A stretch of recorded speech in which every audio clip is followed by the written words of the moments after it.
Hello hello hello નમસ્કાર વિદ્યાર્થી મિત્રો, કેમ છો? મજામાં, એકદમ મજામાં. ચાલો વિદ્યાર્થી મિત્રો, તો આજે આપણે ચેપ્ટર નંબર 2 એસિડ બેઝ અને ક્ષાર. વિદ્યાર્થી મિત્રો, મોસ્ટ ઇમ્પોર્ટન્ટ ચેપ્ટર. અને વિદ્યાર્થી મિત્રો, આ ચેપ્ટરની વાત કરું ને તો તમે નાના ધોરણની અંદર પણ આ ચેપ્ટર ભણીને આવ્યા છો, બરાબર? પહેલી વખત કે આ ચેપ્ટર ભણવાના નથી. તો વિદ્યાર્થી મિત્રો, આ ચેપ્ટરની અંદર આજે આપણે શું વાત કરવાના છીએ? તો આજે આ ચેપ્ટરની અંદર આપણે વન શોટ એટલે કે એક જ આજના સેશનની અંદર આપણે સંપૂર્ણ ચેપ્ટર એટલે કે પૂરેપૂરું ચેપ્ટર જે છે એ આપણે ભણી જવાના છીએ. પૂરેપૂરા ચેપ્ટરની અંદર જેટલી પણ ઇમ્પોર્ટન્ટ થિયરી છે કે જે પૂછાઈ શકે એવી છે તે બધી જ થિયરીઓ છે તેની આપણે આજે ચર્ચા કરી જવાના છીએ, બરાબર? તો વિદ્યાર્થી મિત્રો, ઝડપથી તમારા વિદ્યાર્થી મિત્રો, તમારા સાથી મિત્રો, ભાઈબંધ મિત્રો છે તેને તમારે શું કરવાનું છે તો કે લિંક શેર કરી દેવાની છે. કહી દેવાનું છે કે ભાઈ વિડીયો છે તે આવી ગયો છે, સર આવી ગયા છે અને આ ચેપ્ટર સરસ મજાનું ચેપ્ટર જે છે તે એક્સપ્લેન કરી રહ્યા છે.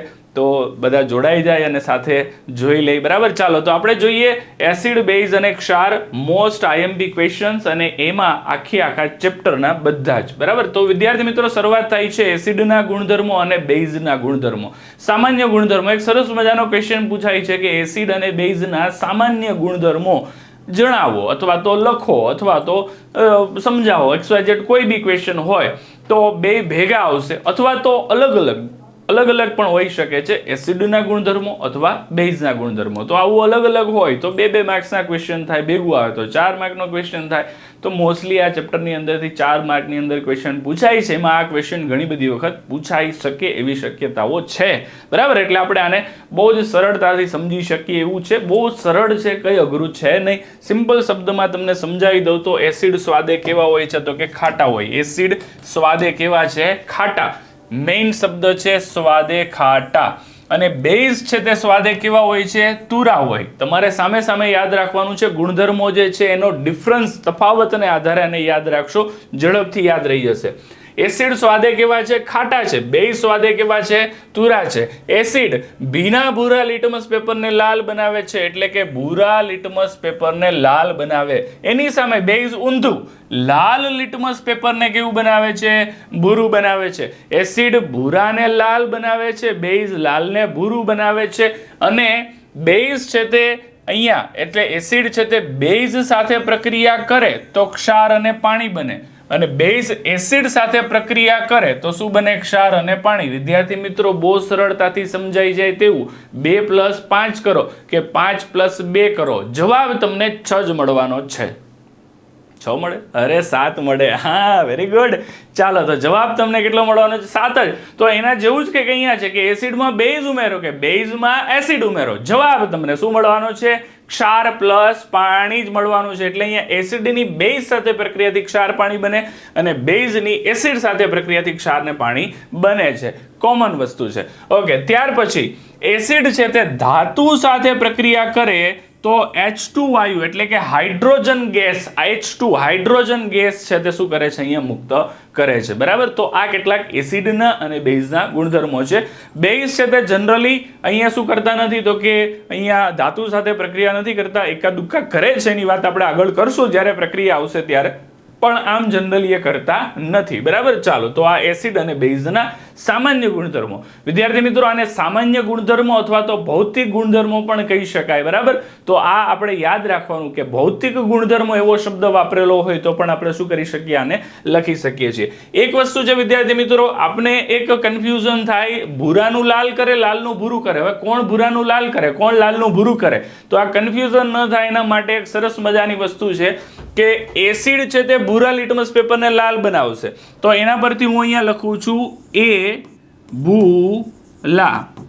એસિડ ભૂરાને લાલ કરે, બેઝ લાલને ભૂરું કરે, એટલે બેઝ લાલને ભૂરું કરે, એટલે બે લાભુ.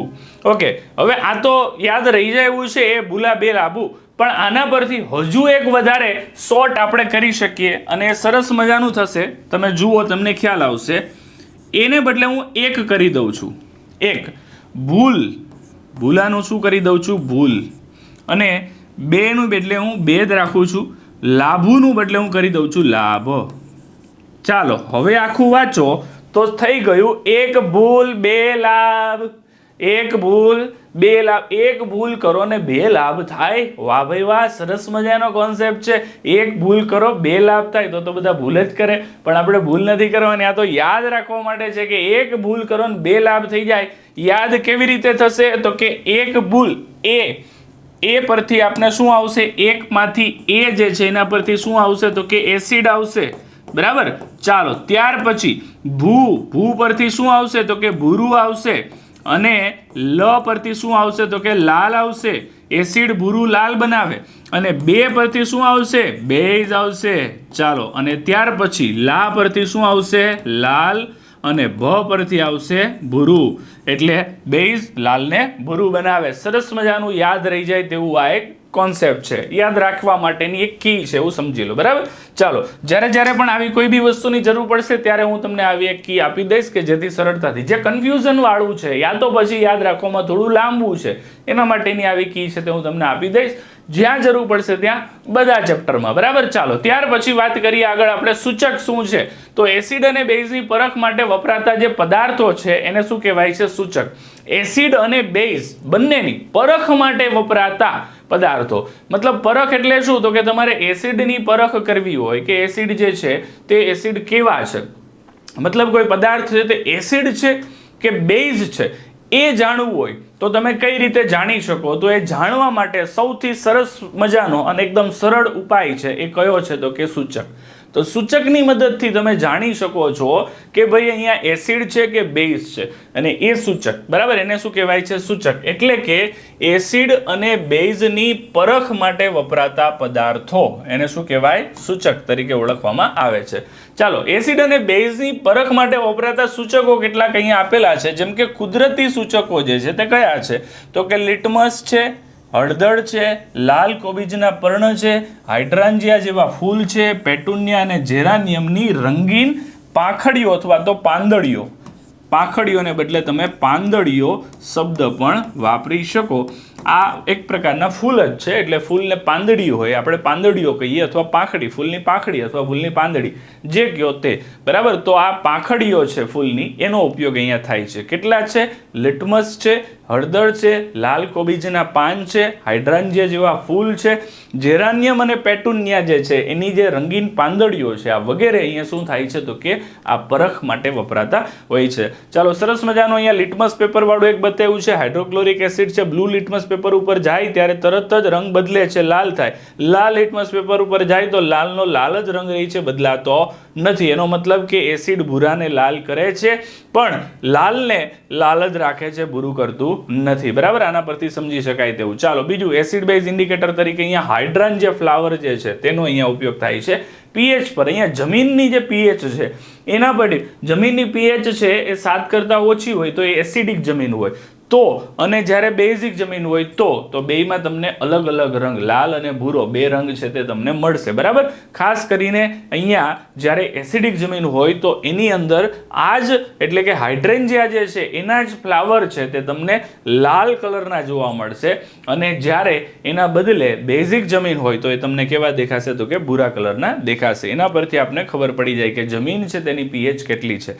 ચાલો, અને ત્યાર પછી અહીંયા શું આપ્યું છે? જેરાનિયમ છે એની ફૂલ આપ્યા છે, અને આની પાંખડીઓ છે એનો તમે ઉપયોગ કરી શકો છો. કેમાં? તો કે ભાઈ એસિડ બેઝના સૂચક, જેમ હળદરનો ઉપયોગ થાય છે, જેમ લિટમસનો ઉપયોગ થાય છે, એની જેમ જ આપણે ઉપયોગ કરી શકીએ છીએ. ત્યાર પછી કૃત્રિમ સૂચકો બે છે અહીંયા. એક તો છે અહીંયા કહ્યું તો કે મિથાઇલ ઓરેન્જ, અને બીજું છે ફિનોપ્થેલિન. મિથાઇલ ઓરેન્જ અને ફિનોપ્થેલિન આ બંને જે છે એ અહીંયા તમને બતાવ્યા છે. અહીંયા આ મિથાઇલ ઓરેન્જ છે, અને આને તમે હવે ધ્યાનથી જુઓ તો હવે શરૂઆત થઈ છે. અહીંયા જ્યારે બેઝની અંદર ઉપરથી એસિડની અંદર ઉપરથી બેઝ છે તે ઉમેરવામાં આવે તો ધીમે ધીમે એ રંગ વિહીનમાંથી આછો ગુલાબી રંગ થાય છે. આ આછો ગુલાબી રંગ જે જ્યારે બતાવે ત્યારે એવું કહી શકાય કે અહીંયા આ શું થયું? તો કે તટસ્થીકરણ થયું. આ તટસ્થીકરણમાં બેઝ સાથે આ રંગ આપે છે. આની અંદર એસિડ ભરેલો છે ઓલરેડી, પણ એની સાથે અહીંયા સૂચકે કોઈ રંગ આપ્યો નથી. બરાબર, એમાં સૂચક કયો વાપરેલો છે? ફિનોપ્થેલિન વાપરેલો છે. આ ફિનોપ્થેલિન છે એનો ઉપયોગ આ પ્રયોગમાં થયો છે. તો એ ફિનોપ્થેલિન છે એ એસિડ સાથે રંગ નથી આપતો, પણ એમાં બેઝ પડે છે તો બેઝ એસિડ તટસ્થ થાય છે. હવે એક ટાઈમ એવો આવશે કે એસિડની માત્રા કરતાં બેઝની માત્રા વધી જાય ત્યારે એ તટસ્થ થઈ અને તટસ્થને બદલે બેઝિક થઈ અને એનો રંગ છે તે કેવો બની જશે તો કે અહીંયા આછો ગુલાબી થઈ જાય છે. તો આ એક વસ્તુ છે. અને મિથાઇલ ઓરેન્જની મેં અહીંયા બોટલ આપી છે. તો આ પ્રકારનું ઓરેન્જ કલરનું હોય એટલે એને મિથાઇલ ઓરેન્જ તરીકે ઓળખવામાં આવે છે. બરાબર. ચાલો, ત્યાર પછી આ ઉપરાંત મતલબ આટલા તો છે જ જે કુદરતી કૃત્રિમ, એ સિવાય આપણે અહીંયા લિટમસ દ્રાવણ છે કે જે જાંબુડિયા રંગનું દ્રાવણ છે એનો પણ અહીંયા ઉપયોગ કરી શકીએ. અને તે તમને ક્યાંથી મળે છે તો કે લાઇકેન જે છે એમાં જે થેલોફાઇટા વર્ગ સાથે સંબંધ ધરાવતી એક છોડ છે એમાંથી કાઢવામાં આવે છે. એનો પણ અહીંયા સૂચક તરીકે ઉપયોગ કરવામાં આવે છે. કયું તો કે લિટમસ દ્રાવણ એક પ્રકારનું દ્રાવણ હોય છે. બરાબર. જાંબુડિયા રંગનું દ્રાવણ હોય છે. એનો રંગ કયો છે? જાંબુડિયો. તો જાંબુડિયા રંગનું દ્રાવણ છે જે ક્યાંથી નીકળે છે તો કે લાઇકેનમાંથી નીકળે છે. અને આ લાઇકેન જે છે તે થેલોફાઇટા વર્ગ સાથે સંબંધ ધરાવતું અહીંયા શું છે તો કે એક વનસ્પતિ છે અથવા તો સહજીવન વ્યતીત કરતા જે સજીવ તરીકે આપણે ઓળખીએ એ પ્રકારનું છે. બરાબર. અને એમાંથી એને કાઢવામાં આવે છે એટલે કે લાઇકેનમાંથી આને કાઢવામાં આવે છે સૂચક તરીકે. ચાલો, અહીંયા પણ આ બતાવ્યું છે લિટમસ સોલ્યુશન જે છે તે કે એસિડમાં લિટમસ સોલ્યુશન પડે ત્યારે એનો રંગ લાલ થશે, બેઝમાં લિટમસ સોલ્યુશન પડે તો એનો રંગ છે તે અહીંયા અલગ થશે. એટલે બેયના હિસાબે આપણે અહીંયા જાણી શકીએ કે લિટમસ સોલ્યુશન, લિટમસ દ્રાવણ જે છે એની અસર અહીંયા કઈ પ્રકારની થાય છે. ચાલો, આ આપણે વાત થઈ ગઈ કોની તો કે સૂચકોની. ત્યાર પછી વાત કરીએ તો સૂચકમાં હજી પણ એક વિદ્યાર્થી મિત્રો આવે છે ધ્રાણેન્દ્રિય સૂચક. ધ્રાણેન્દ્રિય સૂચક કોને કહેવાય? ઉદાહરણ આપો તો જે પદાર્થ એસિડિક કે બેઝિક માધ્યમમાં એની વાસ બદલી નાખે, સ્મેલ બદલાઈ જાય તો એને શું કહેવાય છે? ધ્રાણેન્દ્રિય સૂચકો. શું કરે છે? એસિડિક કે બેઝિક માધ્યમમાં શું કરે છે? વાસ બદલાય તેવા પદાર્થોને શું કહેવાય છે? ધ્રાણેન્દ્રિય સૂચકો કહેવાય. વિદ્યાર્થી મિત્રો, તમને ખ્યાલ હોય અથવા યાદ હોય તો આપણા શરીરની અંદર રહેલી 5 ઇન્દ્રિયોમાંની એક ઇન્દ્રિય આપણા નાકમાં છે અને એ શું કરે છે તો કે સ્મેલ પારખે છે. એટલે કઈ પ્રકારની સ્મેલ, સારી આવે છે, ખરાબ આવે છે, કઈ દુર્ગંધ આવે છે, સુગંધ આવે છે, આ બધું આપને ક્યાંથી ખબર પડે? આપણી ધ્રાણેન્દ્રિય લીધે ખબર પડે છે જે આપણા નોઝમાં, નાકમાં છે. આ ધ્રાણેન્દ્રિય દ્વારા આ સ્મેલ ધ્રાણેન્દ્રિયથી જ આપણે નોંધી શકીએ ને કે ભાઈ કઈ પ્રકારની સ્મેલ છે. એના લીધે અહીંયા આવા સૂચકને શું કહેવાય છે? ધ્રાણેન્દ્રિય સૂચક તરીકે ઓળખવામાં આવે છે. ધ્રાણેન્દ્રિય સૂચક કહેવાય છે. ચાલો, ત્યાર પછી આ ઉપરાંત એના ઉદાહરણની વાત કરીએ તો વેનીલા અર્ક છે, ડુંગળી છે અને લવિંગનું તેલ છે. વેનીલા અર્ક એટલે જે વેનીલા એસેન્સ તમે જનરલી આપણે કોઈ આઈસ્ક્રીમ હોય કે પછી કોઈ મઠ્ઠો કે શ્રીખંડ હોય એની અંદર આવા ફ્લેવર હોય છે. તો એ ફ્લેવર એડ કરવા માટે એના એસેન્સનો ઉપયોગ થાય છે. એસેન્સ છે તે વેનીલામાંથી મળે છે એટલે એને વેનીલા અર્ક કીધું છે. તો એનો અહીંયા ઉપયોગ કરી શકો, ડુંગળીનો ઉપયોગ કરી શકો, લવિંગના તેલનો ઉપયોગ કરી શકો. આ બધા એવા છે કે જે બેઝિક માધ્યમમાં એની સ્મેલ બદલે છે. બરાબર. અને એસિડિક માધ્યમમાં એની સ્મેલ બદલતા નથી. ડુંગળી અને આ વેનીલા અર્ક છે. બરાબર. લવિંગ તો તમે બધા જોયું જ છે એટલે બતાવવાની કંઈ જરૂર નથી. આનો ઉપયોગ અહીંયા કરે. આ વેનીલા અર્ક છે. જનરલી આ વેનીલા અર્ક છે તે આ પ્રકારની એક વનસ્પતિ જે છે એમાંથી નીકળે છે અને એમાંથી એનો પાવડર કરવામાં આવે અને આને એસેન્સ તરીકે છે તે ઉપયોગ કરવામાં આવે. બરાબર. તો આ વેનીલા અર્ક છે જેનાથી શું થાય છે તો કે એક પ્રકારની સ્મેલ, પર્ટિક્યુલર સ્મેલ છે તે તમને અનુભવાય છે. હવે વેનીલા અર્કની એક પર્ટિક્યુલર સ્મેલ છે, તમને બધાને ખબર છે, તમે આઈસ્ક્રીમ ખાધેલું હશે વેનીલા એટલે તમને ખબર જ છે કે કઈ પ્રકારની સ્મેલ આવે છે. પરંતુ અહીંયા આ સ્મેલ છે તે બદલાઈ જશે જો તમે એની બેઝ સાથે પ્રક્રિયા કરો. કોની સાથે પ્રક્રિયા કરો? બેઝ સાથે. પણ તમે એની એસિડ સાથે પ્રક્રિયા કરો તો એની સ્મેલ બદલાતી નથી, મતલબ એની સ્મેલ આવતી રહેશે. બરાબર. એક શોર્ટ એક્ઝામ્પલથી આપણે સમજીએ તો દાખલા તરીકે એક લવિંગ ની સ્મેલ ધરાવતું લવિંગની તેલવાળું એક કપડું છે. એ કપડા ઉપર તમે જ્યારે બેઝ નાખો છો તો એની સ્મેલ છે તે શું થઈ જશે? દૂર થઈ જશે. પણ એ જ કપડા ઉપર જો તમે એસિડ નાખો છો તો એની સ્મેલ દૂર થતી નથી. એટલે આના પરથી કહી શકાય કે ધ્રાણેન્દ્રિય સૂચકોથી આપણે ખબર પડે કે કયો પદાર્થ એસિડ છે, કયો પદાર્થ બેઝ છે. ચાલો, ત્યાર પછી મોસ્ટ ઇમ્પોર્ટન્ટ વિદ્યાર્થી મિત્રો 4 માર્કની અંદર પૂછાતો ક્વેશ્ચન છે અહીંયા મેં જે આપ્યો છે એના કરતાં થોડો અલગ રીતે પૂછાશે. અહીંયા મતલબ મેં જે આપ્યો છે એમાં અહીંયા મેં ખાલી એને ક્વેશ્ચનના હિસાબે આપ્યો છે, તમને આ પ્રયોગના હિસાબે પૂછાશે. પ્રયોગના હિસાબે પૂછાય તો શું કરવાનું છે, તો કે એની એક આકૃતિ આવશે અને એ આકૃતિ સાથે આપણે લખવાનું થશે. કઈ પ્રકારની આકૃતિ છે હું તમને પહેલા આકૃતિ બતાવી દઉં, પછી આપણે ક્વેશ્ચનને જોઈએ. બરાબર, તો એ આકૃતિ જે છે એની અંદર તમારે શું કરવાનું છે, તો કે સૌ પ્રથમ એક બીકર બનાવવાનું છે. ઝીંક ધાતુની મંદ HCl અથવા મંદ H2SO4 તમને ઠીક લાગે એની સાથેની પ્રક્રિયા બતાવવાની છે. એની સાથેની પ્રક્રિયાથી H2 વાયુ ઉત્પન્ન થાય છે, પણ મંદ HNO3 સાથેની પ્રક્રિયાથી H2 વાયુ ઉત્પન્ન થતો નથી. કેમ? ક્વેશ્ચન અલગ છે, પણ HNO3 HCl કે H2SO4 સાથેની પ્રક્રિયાથી H2 વાયુ ઉત્પન્ન થાય છે. આ પ્રયોગાત્મક રીતે સમજાવો. આવો પ્રશ્ન આવે ત્યારે શું કરવાનું, તો ત્યારે તમારે એક બીકર બનાવવાનું છે અને આ જે બીકર છે એ આપણો કોનિકલ ફ્લાસ્ક હશે. કોનિકલ ફ્લાસ્ક, અને એ કોનિકલ ફ્લાસ્ક છે એને આપણે શું કરવાનું છે, એની અંદર અહીંયા શું કરવાનું છે, તો કે દાણાદાર ઝીંક છે તેને મૂકી દેવાના છે. દાણાદાર ઝીંક, દાણાદાર ઝીંક એટલે દાણા જેવા નાના નાના દાણા સ્વરૂપના ઝીંક આવશે. બરાબર, અને એની અંદર તમારે શું કરવાનું છે, તો કે ઉપરથી એને બૂચ મારી એને બંધ કરી દેવાનું છે, પણ વચ્ચે એક શું કરવાની છે, તો કે જગ્યા રાખવાની છે.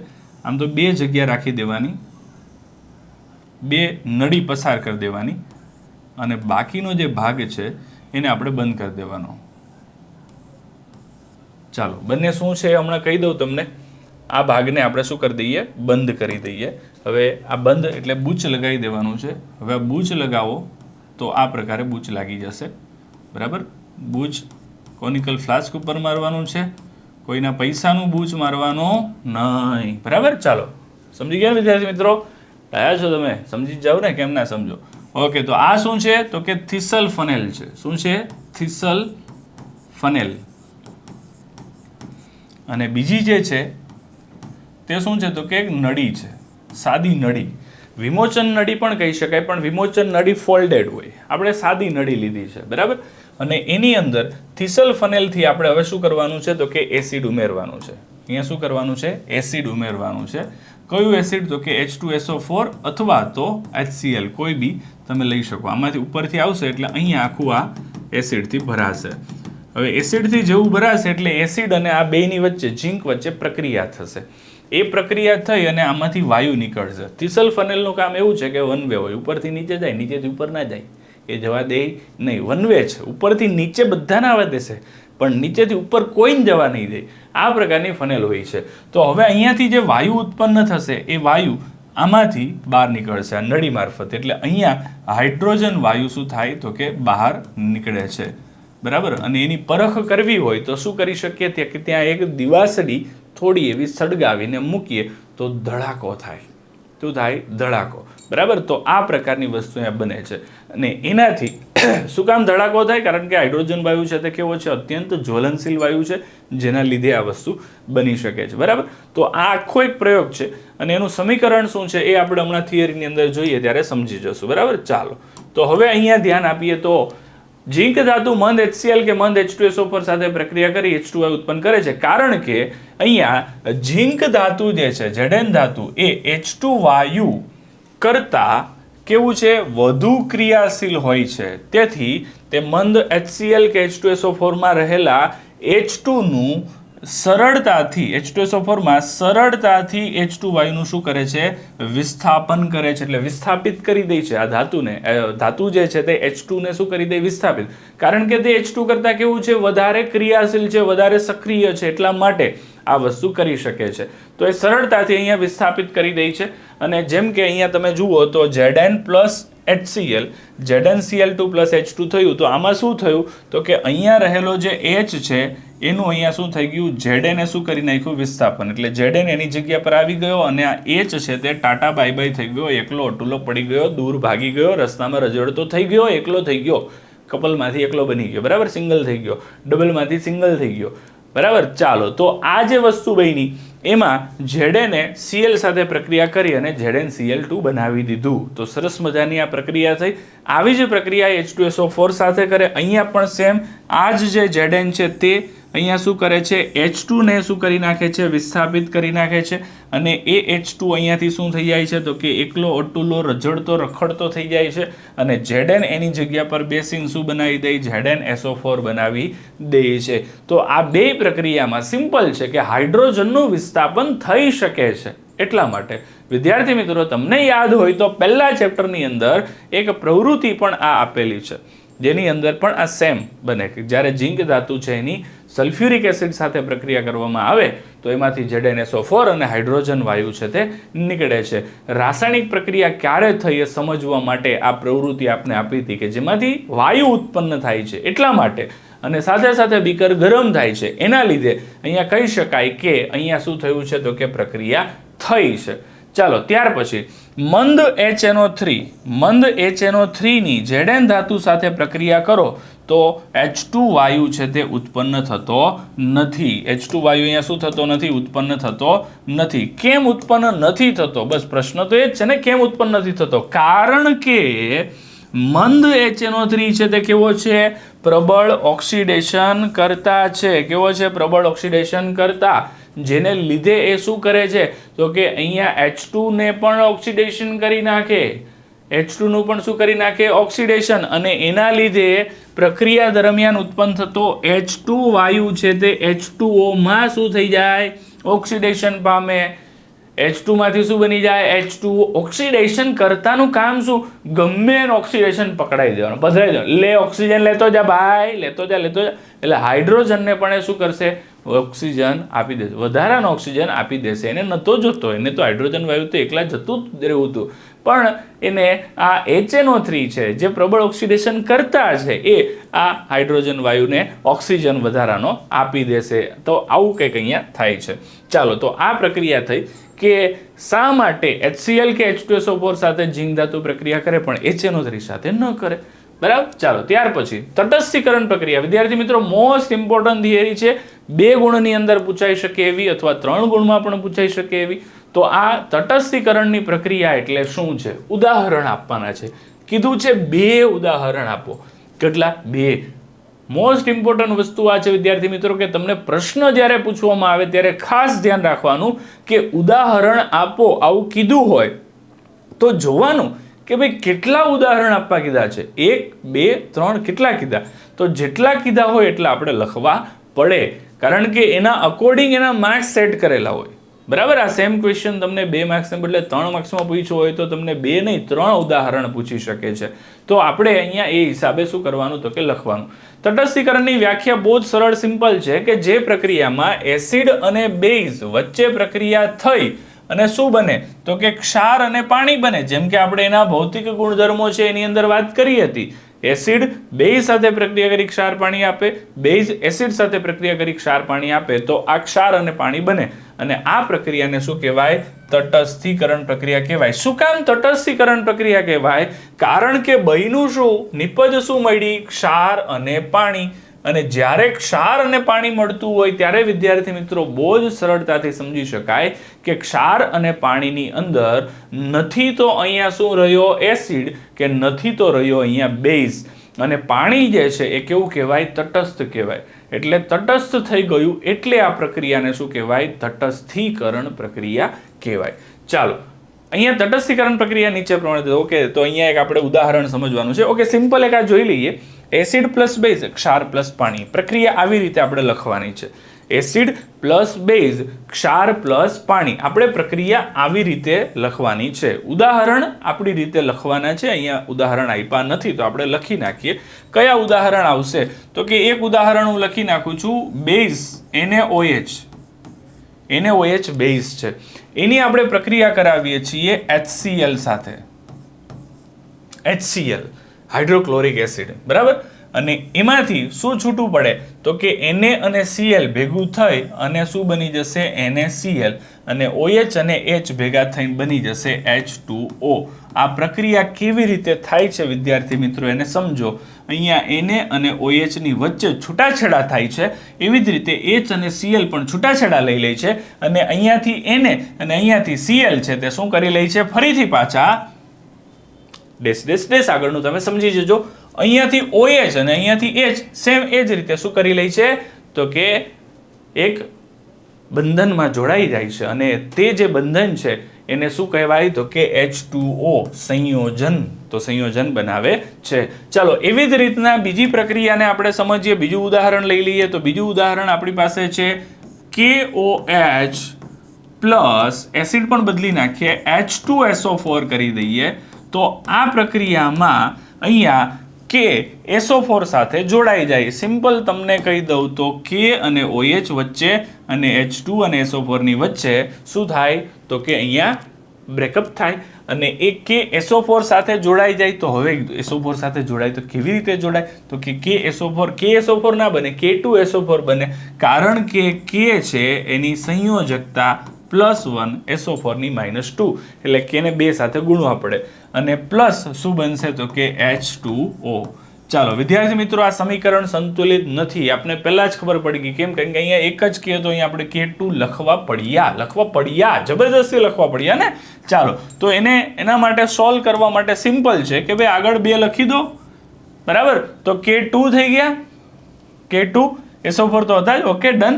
હવે અહીંયા H2 છે, અહીંયા એક H નથી. કેટલા H છે? 2 H છે. તો 2 4 H થઈ ગયા અને O 2 થઈ ગયા. તો હવે અહીંયા H2O ની આગળ પણ આપણે 2 લગાડવા પડશે જેથી H પણ 2 4 થઈ ગયા અને O 2 થઈ ગયા. તો આ સમીકરણ આપણું હવે સંતુલિત થયું. સેમ ઉપર જે વસ્તુ થઈ હતી તે જ નીચે થઈ અને આ એસિડમાંથી શું બની ગયું તો કે ક્ષાર પ્લસ પાણી. આ ક્ષાર છે આ બંને અને આ શું છે તો કે પાણી છે. અહીંયા શું હતા? આ બંને શું હતા? બેઝ હતા અને એમાંથી એની પ્રક્રિયા કરી કોની સાથે? આપણે એસિડ સાથે, બરાબર. તો સિમ્પલ થઈ ગયું એસિડ પ્લસ બેઝ, ક્ષાર પ્લસ પાણી, અથવા તો બેઝ પ્લસ એસિડ, ક્ષાર પ્લસ પાણી. તમે કોને આગળ લ્યો છો એનાથી કઈ ફરક પડતો નથી. બેઝમાં એસિડ નાખો, એસિડમાં બેઝ નાખો, થવાનું એક જ વસ્તુ છે, બરાબર. તટસ્થીકરણ. ચાલો નેક્સ્ટ વાત કરીએ આપણે વિદ્યાર્થી મિત્રો, બેઝિક ઓક્સાઇડ કોને કહેવાય અને ધાત્વિય ઓક્સાઇડ કેવા પ્રકારના ઓક્સાઇડ હોય છે. બેઝિક ઓક્સાઇડ તો સિમ્પલ છે કે જે ઓક્સાઇડ પાણી સાથે પ્રક્રિયા કરીને શું બનાવે? બેઝ બનાવી દે. પાણી સાથે પ્રક્રિયા કરી અને શું બનાવે? બેઝ બનાવતા હોય તેને શું કહેવાય? બેઝિક ઓક્સાઇડ કહેવાય. પાણી સાથે પ્રક્રિયા કરે અને શું બનાવે? બેઝ બનાવે એટલે બેઝિક ઓક્સાઇડ. ચાલો તો ધાત્વિય ઓક્સાઇડ, બીજો પ્રશ્ન પૂછો. બેઝિક ઓક્સાઇડ કોને કહેવાય એની વાત આપણે કહી દીધી. બીજો પ્રશ્ન પૂછો, ધાત્વિય ઓક્સાઇડ કેવા પ્રકારના ઓક્સાઇડ હોય? તો ધાત્વિય ઓક્સાઇડ જે છે તે કેવા હોય? બેઝિક ઓક્સાઇડ હોય. કેમ? કારણ કે તેઓ પાણી સાથે પ્રક્રિયા કરીને શું બનાવે? બેઝ બનાવે. અહીંયા કીધું તું ને, પાણી સાથે પ્રક્રિયા કરીને બેઝ બનાવે. તો ધાત્વિય ઓક્સાઇડ આવું જ કરે છે, પાણી સાથે પ્રક્રિયા કરીને શું કરે છે? બેઝ બનાવે છે. એટલે જ એને શું કહેવાય? બેઝિક ઓક્સાઇડ કહેવાય. કેવા ઓક્સાઇડ કહેવાય? બેઝિક ઓક્સાઇડ કહેવાય છે, બરાબર. આ બેઝિક ઓક્સાઇડ કહેવાય એની પાછળનું કારણ શું છે તો કે તેઓ પાણી સાથે પ્રક્રિયા કરીને શું બનાવે છે? બેઝ બનાવે છે. શું બનાવે છે? બેઝ, બરાબર. ચાલો જેમ કે અહીંયા એક ઉદાહરણ આપવાનું આપણે કીધું છે તો આપણે ઉદાહરણ આપી દઈએ. તો ઉદાહરણ એક સરસ મજાનું લખીએ છીએ આપણે અહીંયા, જેમ કે બેઝિક ઓક્સાઇડ, અહીંયા ધાત્વિય ઓક્સાઇડ. તો ધાતુનો ઓક્સાઇડ એક આપણે લેવાનો છે, બરાબર. અને એની આપણે કોની સાથે પ્રક્રિયા કીધી? પાણી સાથેની પ્રક્રિયા. તો ધાતુના ઓક્સાઇડની પાણી સાથે પ્રક્રિયા. તો ધાતુનો કોઈ એક ઓક્સાઇડ છે તે આપણે વિચારી લઈએ. ધાતુ, સોડિયમને ધાતુ કહેવાય, પોટેશિયમને ધાતુ કહેવાય, કેલ્શિયમને ધાતુ કહેવાય, મેગ્નેશિયમને ધાતુ કહેવાય. તમને સારું લાગે તેવો કોઈ બી એક તમે લઈ શકો. મને છે તે કેલ્શિયમને લેવાની ઈચ્છા છે અત્યારે, તો આપણે કેલ્શિયમ ઓક્સાઇડ લઈએ, CaO. અને એની આપણે પ્રક્રિયા કરીએ કોની સાથે? તો કે H2O સાથે. અને આ બે ભેગા થઈ અને બનશે CaOH ટ્વાઇસ. આ શું બની ગયું? CaOH twice, calcium hydroxide. આ શું છે? કેલ્શિયમ હાઇડ્રોક્સાઇડ એ શું છે? તો એ છે બેઝ. શું છે? બેઝ, બરાબર. એટલે આ છે શું? ધાત્વિય ઓક્સાઇડ, પાણી, બેઝ બન્યો, બરાબર. ચાલો તો અહીંયા ધાત્વિય ઓક્સાઇડ છે તે સ્વભાવે કેવા હોય છે? તો કે બેઝિક હોય. હવે બેઝિક જ હોવાના ને ભાઈ, સિમ્પલ છે, બરાબર. બેઝિક ઓક્સાઇડ છે તો બેઝિક જ હોવાના, બરાબર. સ્વભાવે બેઝિક છે. આપણે એકની એક વાત વારે રિપીટ કરીએ છીએ. ઓકે, કઈ વાંધો નહીં. તો એનું ઉદાહરણ પણ આપણે જોઈ લઈએ. કેમ બેઝિક છે? તો એટલે બેઝિક છે કારણ કે તેઓ એસિડ સાથે પ્રક્રિયા કરી અને તટસ્થીકરણની પ્રક્રિયા જેવું જ કરે છે. એટલે કે શું બનાવે છે? ક્ષાર અને પાણી. તો વાત કરીએ આની જ કેલ્શિયમ ઓક્સાઇડની. કેલ્શિયમ ઓક્સાઇડ અને એની આપણે કોની સાથે પ્રક્રિયા કરીએ તો કે મેં વાત કરી એ પ્રમાણે આ કેવા છે, બેઝિક સ્વભાવ ધરાવે છે ને. કેવો સ્વભાવ ધરાવે છે, બેઝિક સ્વભાવ ધરાવે છે. તો એની કોની સાથે પ્રક્રિયા કરવી પડે, એસિડ સાથે પ્રક્રિયા કરવી પડે. તો કોઈ બી એક એસિડ લઈ લઈએ, જેમ કે આપણે લઈ લઈએ અહીંયા HCl, બરાબર. તો HCl લઈ લઈએ તો અહીંયા શું થશે તો કે CaCl સાથે જોડાઈ જશે, આની વચ્ચે અને આની વચ્ચે છૂટું થશે. CaCl સાથે જોડાઈને શું બનાવશે, CaCl2 બનાવશે, બરાબર. કારણ કે Ca ની વીજભાર 2 અને Cl નો -1, એટલે સરખા કરવા માટે Cl ને 2 સાથે ગુણવા પડે, એટલે CaCl2 થઈ ગયું. અને પ્લસ આની સાથે આ તો ક્ષાર બન્યો, બરાબર. આ ક્ષાર છે તો બને શું સાથે, પાણી, એટલે કે H2O બને, બરાબર. આ પાણી થઈ ગયું, ક્ષાર પ્લસ પાણી બન્યું. તો આ હતો શું તો કે કયો હતો, ધાત્વિય ઓક્સાઇડ હતો, બરાબર. તો ધાત્વિય ઓક્સાઇડ પાણી એસિડ સાથે પ્રક્રિયા કરી, તો આ છે ધાત્વિય ઓક્સાઇડ, અને એની આપણે કોની સાથે પ્રક્રિયા કરાવી તો કે એસિડ સાથે પ્રક્રિયા કરાવી, અને એમાંથી શું બન્યું તો કે ક્ષાર પ્લસ પાણી. પણ તમે ધ્યાનમાં આવ્યું હોય તો પહેલા જ આપણે ખબર પડી ગઈ કે અહીંયા Cl એક જ હતા, તોય આપણે અહીંયા બળજબરીપૂર્વક 2 લખવા પડ્યા, એટલે સમીકરણ સંતુલિત નથી. તો એને સંતુલિત કરવા માટે Cl2 છે તો અહીંયા આગળ 2 લખી દઈએ. તો 2 લખ્યા તો H2 થઈ ગયા, તો અહીંયા જોવું પડે H2 છે, હા 2 જ છે, ઓકે ડન. O અહીંયા ઓકે બરાબર છે, Ca બે બાજુ એક જ છે, બરાબર છે. ચાલો સમીકરણ સંતુલિત થઈ ગયું. સમીકરણને સંતુલિત કરવું જરૂરી છે જ્યારે વિદ્યાર્થી મિત્રો તમે કોઈ ઉદાહરણમાં લખો તો, બરાબર.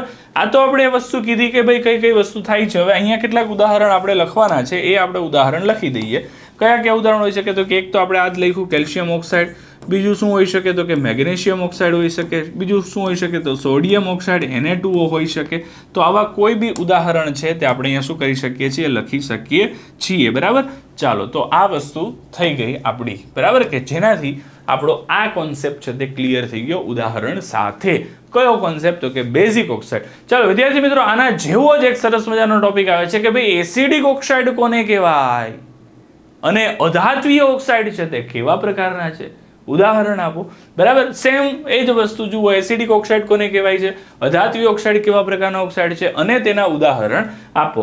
તો એસિડિક ઓક્સાઇડ કોને કહેવાય તો કે જે ઓક્સાઇડ પહેલાની જેમ જ છે, વ્યાખ્યા એના જેવી, થોડુંક જ ફેરફાર થાય. શું તો કે જે ઓક્સાઇડ પાણી સાથે પ્રક્રિયા કરીને એસિડને બદલે બેઝને બદલે શું બનાવતા હોય, એસિડ બનાવતા હોય. મેઇન પોઈન્ટ આ છે, એસિડ બનાવતા હોય તો તેમને એસિડિક ઓક્સાઇડ કહે છે, એસિડિક ઓક્સાઇડ તરીકે ઓળખવામાં આવે છે. સિમ્પલ.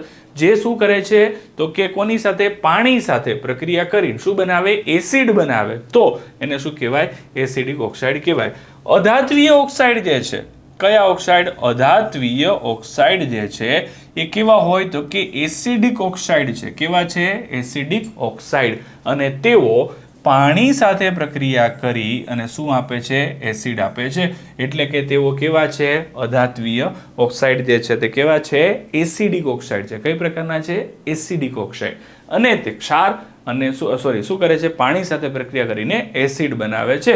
જેમ કે એક ઉદાહરણ આપી દઈએ તો અહીંયા સરસ મજાનું એક ઉદાહરણ આપણે લઈ લઈએ કે આપણે કયો લેવાનો છે, અધાત્વીય ઓક્સાઇડ. હવે અધાતુ યાદ કરો કે કોને અધાતુ કહેવાય, કાર્બનને અધાતુ કહેવાય, સલ્ફરને અધાતુ કહેવાય, હાઇડ્રોજનને અધાતુ કહેવાય, નાઇટ્રોજનને અધાતુ કહેવાય, ઘણા બધા છે. તો આનો કોઈ બી એક ઓક્સાઇડ, જેમ કે હું અહીંયા લઈ લઉં છું કોઈ બી એક અધાતુનો ઓક્સાઇડ, કયો લેવો, કાર્બન લઈ લઈએ. કાર્બનનો ઓક્સાઇડ એટલે કાર્બન ડાયોક્સાઇડ લઈ લઈએ, CO2, કાર્બન ઓક્સાઇડ થઈ ગયો, carbon oxide, carbon dioxide. Okay, ચાલો હવે એની પ્રક્રિયા આપણે કોની સાથે કરવાની છે તો કે પાણી સાથે કરવાની છે. તો કે H2O પાણી સાથે પ્રક્રિયા કરવાની છે. શું થશે તો જુઓ, અહીંયાથી C મતલબ જુઓ H2CO અને આ O એટલે CO2 ને બદલે CO3, H2CO3 બનશે, H2CO3, જેને કહેવાશે કાર્બોનિક એસિડ. કાર્બોનિક એસિડ શું બની ગયું, કાર્બોનિક એસિડ બની ગયું, બરાબર. આ કાર્બોનિક એસિડ જે બન્યું એની પાછળનું કારણ શું છે, કારણ કે અધાત્વીય ઓક્સાઇડે અહીંયા પાણી સાથે પ્રક્રિયા કરી. અધાત્વીય ઓક્સાઇડ કેવા છે, એસિડિક ઓક્સાઇડ છે, એના લીધે તે પાણી સાથે પ્રક્રિયા કરી અને એસિડ આપે છે. કયો એસિડ આવ્યો અહીંયા? તો કે કાર્બન ડાયોક્સાઇડ એ કાર્બોનિક એસિડ આપ્યો. ઓકે, ઉદાહરણ લખીએ આપણે. પહેલા તો કેવા હોય? સ્વભાવે કેવા હોય છે? તો કે એસિડ હોય છે. સ્વભાવે કેવા હોય છે? એસિડ હોય છે. તો એસિડ હોય તો એના ઉદાહરણની વાત કરીએ તો પહેલા તો ઉદાહરણ લખી જ દઈએ આપણે. એક તો આપણે ઉદાહરણ અહીંયા લખ્યું તે જ લખી દઈએ. કાર્બન ડાયોક્સાઇડ છે, સાથે આપણે શું કરીએ તો કે નાઇટ્રોજન ડાયોક્સાઇડ પણ લખી શકીએ, સલ્ફર ડાયોક્સાઇડ પણ લખી શકીએ, સલ્ફર ટ્રાયોક્સાઇડ પણ લખી શકીએ. કોઈ પણ આપને સારા લાગે તેવા અધાતુના ઓક્સાઇડ આપણે અહીંયા લખી શકીએ. બરાબર? ચાલો હવે આની પ્રક્રિયા કરાવીએ કે જે એસિડ છે. તો કેમ ખબર પડે કે એસિડ છે? કારણ કે તેઓ બેઝ સાથે પ્રક્રિયા કરીને ક્ષારને પાણી આપે. આગળ આપણે એસિડ સાથે પ્રક્રિયા કરાવી, આની આપણે બેઝ સાથે પ્રક્રિયા કરાવીએ. કયા બેઝ સાથે કરવી, કેવી કરવી, કોની કરવી જોઈએ આપણે. CO2 લીધો તો CO2 ની જ હું બેઝ સાથે પ્રક્રિયા કરાવું. તો CO2 અને બેઝ તરીકે આપણે લઈ લઈએ અહીંયા CO2 છે. તો કયો બેઝ લેવો? કોઈ બી લઈ શકાય ભાઈ, અહીંયા કોઈ જરૂરી નથી કે આ આપણે વિચારવો. બરાબર? દાખલા તરીકે હું NaOH જ લઈ લઉં છું. બરાબર? ચાલો NaOH લઈ લઉં તો સિમ્પલ છે. આમાંથી મળવાનું શું છે? તો કે અહીંયાથી Na, અહીંયાથી CO2 માંથી CO, એટલે Na2CO3 સોડિયમ કાર્બોનેટ બને છે ક્ષાર, અને પ્લસ અહીંયાથી H2O બનશે. પણ હા, ઓકે, H2O બનશે એટલે જે ક્ષાર અને પાણી થયું. આ પાણી થયું અને આ શું બન્યો? તો કે ક્ષાર બન્યો. આ શું હતો? આપણો અધાત્વીય ઓક્સાઇડ હતો. અધાત્વીય ઓક્સાઇડ. અને એની આપણે કોની સાથે પ્રક્રિયા કરી હતી? તો કે બેઝ સાથે પ્રક્રિયા કરી હતી. સિમ્પલ. બરાબર? કોઈ પણ બેઝ હોય. હવે આ અધાત્વીય ઓક્સાઇડ, ઓકે, આ પ્રક્રિયામાં એક વસ્તુ આપણા ધ્યાનમાં આવી કે અહીંયા Na2 કર્યા, અહીંયા એક જ હતા, તો બેલેન્સ કરવું પડશે. આપણે બેલેન્સ કરવા માટે આગળ શું કરી દઈએ તો કે 2 ઉમેરીએ. તો Na 2 થઈ ગયા. Na 2 થયા એટલે Na2CO3 થયા. તો હવે અહીંયા ઓક્સિજન 2 છે, અહીંયા પણ ઓક્સિજન 2 છે, એટલે 2 ને 2 કેટલા ઓક્સિજન થઈ ગયા? 4. હવે અહીંયા જોઈએ, અહીંયા 3 છે ને 1 છે, 4 થઈ ગયા. ઓકે, H 2 છે તો H અહીંયા 2 છે. ઓકે, થઈ ગયા. તો આ બાજુ કંઈ ફેરફાર કરવાનો નથી, ખાલી NaOH ની આગળ તમારે 2 ઉમેરવા પડે સમીકરણને સંતુલિત કરવા માટે. તો અહીંયા પણ એસિડિક ઓક્સાઇડ, સોરી, અધાત્વીય ઓક્સાઇડ બેઝ સાથે પ્રક્રિયા કરી ક્ષાર પાણી બનાવે. એટલા માટે જ અધાત્વીય ઓક્સાઇડને કેવા કહેવાય? એસિડિક ઓક્સાઇડ તરીકે ઓળખવામાં આવે છે. ચાલો, તો એસિડિક ઓક્સાઇડ અને બેઝિક ઓક્સાઇડ બે મોસ્ટ ઇમ્પોર્ટન્ટ થિયરીઓ છે, પૂછાય છે. ઘણી વખત બેને કમ્બાઈન કરીને, ભેગી કરીને પૂછે, જેમ કે એસિડિક ઓક્સાઇડ અને બેઝિક ઓક્સાઇડ કોને કહેવાય છે સમજાવો. તો આવું પૂછાય તો પણ સેમ બેને ભેગું કરીને લખવાનું થાય આપણે. બરાબર? બે થિયરી. ઓકે, મંદન પ્રક્રિયા મોસ્ટ ઇમ્પોર્ટન્ટ વિદ્યાર્થી મિત્રો, મોસ્ટ ઇમ્પોર્ટન્ટ મંદન પ્રક્રિયા કોને કહેવાય છે? ચાલો, તો એસિડ અથવા બેઝની પાણી સાથે મિશ્ર કરતા એકમ કદ દીઠ એના જે આયનો છે, આયનો એટલે એસિડ હોય તો કયો આયન હોય? H3O+. બેઝ હોય તો કયો હોય? OH-. એની જે સાંદ્રતા છે એ સાંદ્રતામાં શું થાય? ઘટાડો થાય.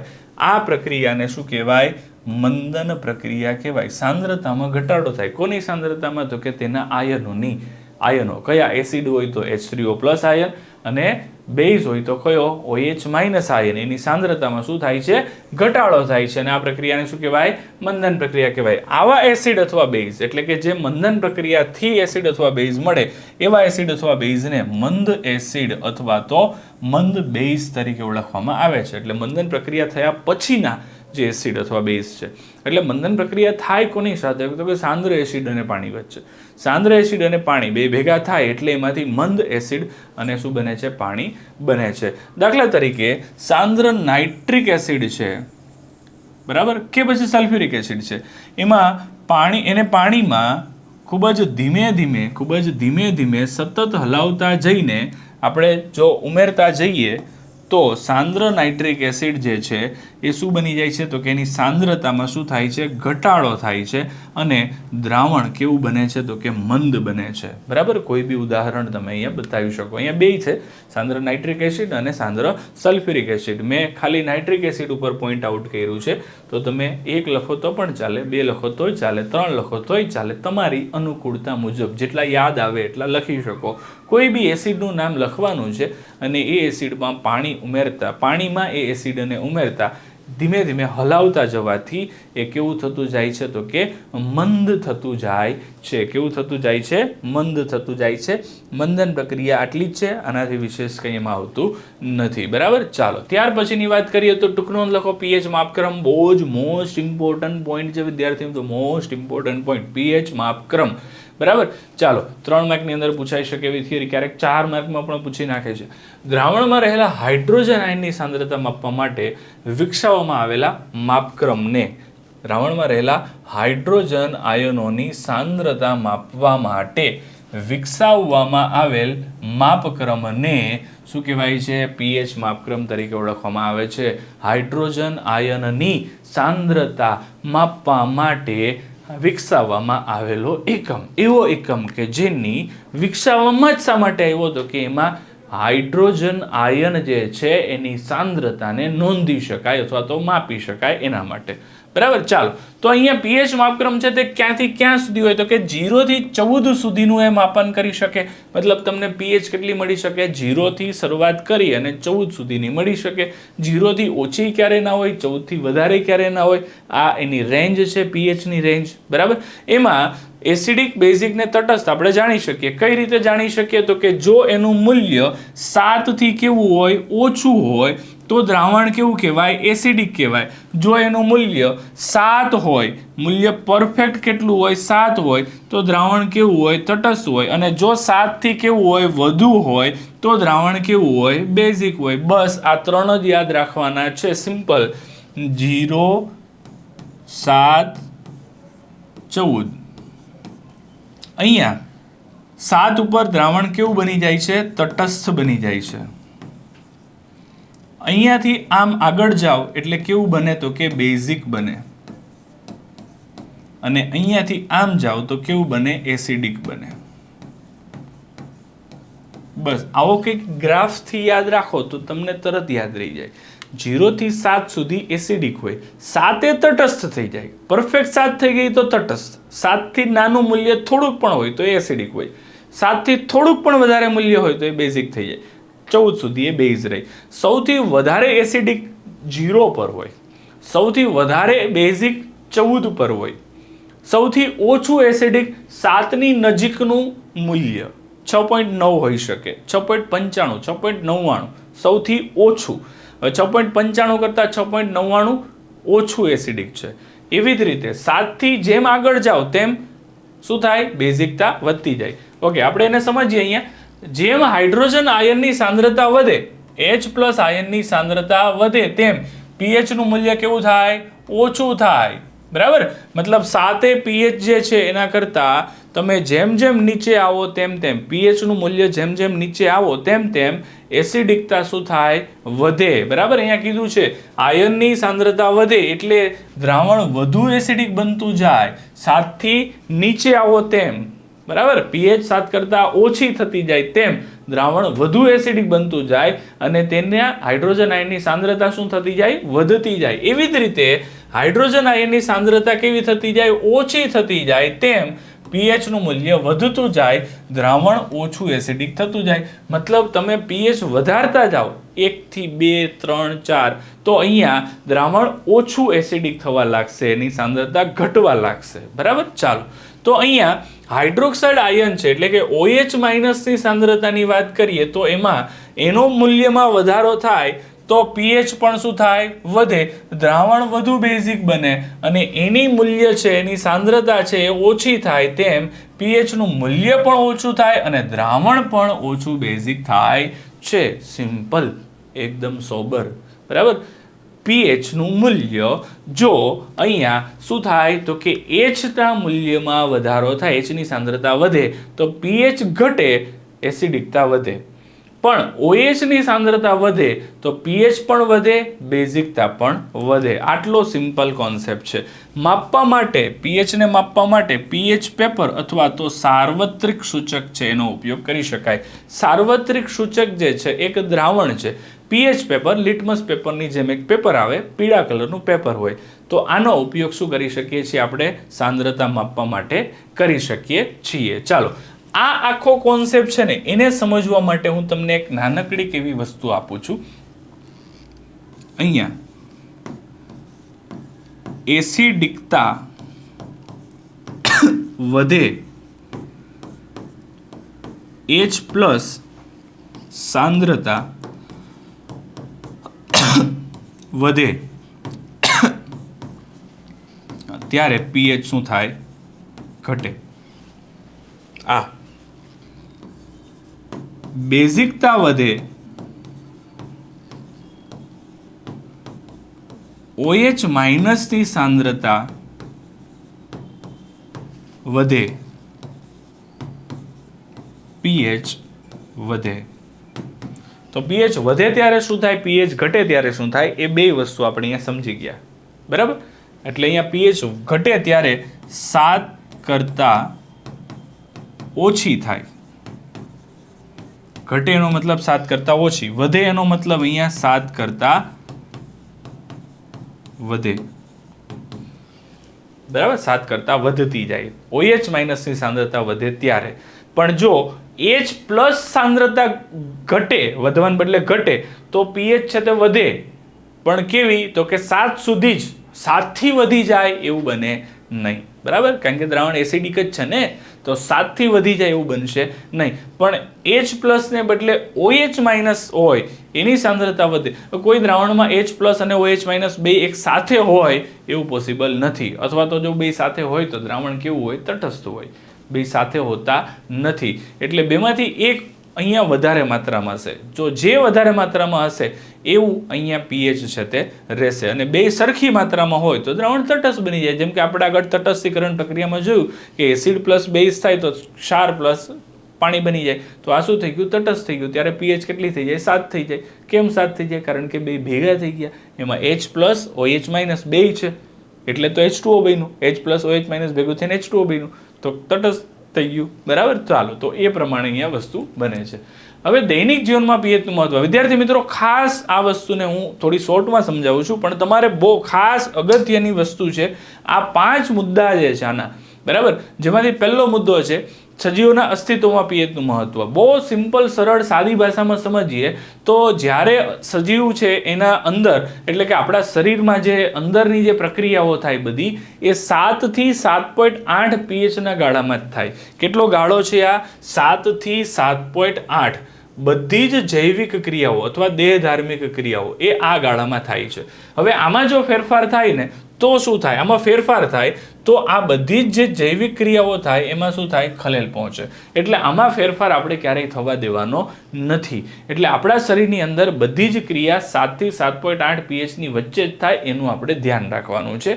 એ ધ્યાન આપણે કેવી રીતે રાખી શકીએ? તો કે આપણા ખોરાક પર આધારિત હોય. બરાબર? ચાલો, તો આ દરેક સજીવ માટે છે, ખાલી માનવ માટે નહીં. સામાન્ય રીતે પાણીની pH લગભગ 7 હોય, પણ જો વરસાદ જે પડે છે એમાં pH લગભગ કેટલી હોય? તો કે 5.6 હોય વરસાદમાં. બરાબર? વરસાદી પાણીની pH કેટલી હોય? 5.6.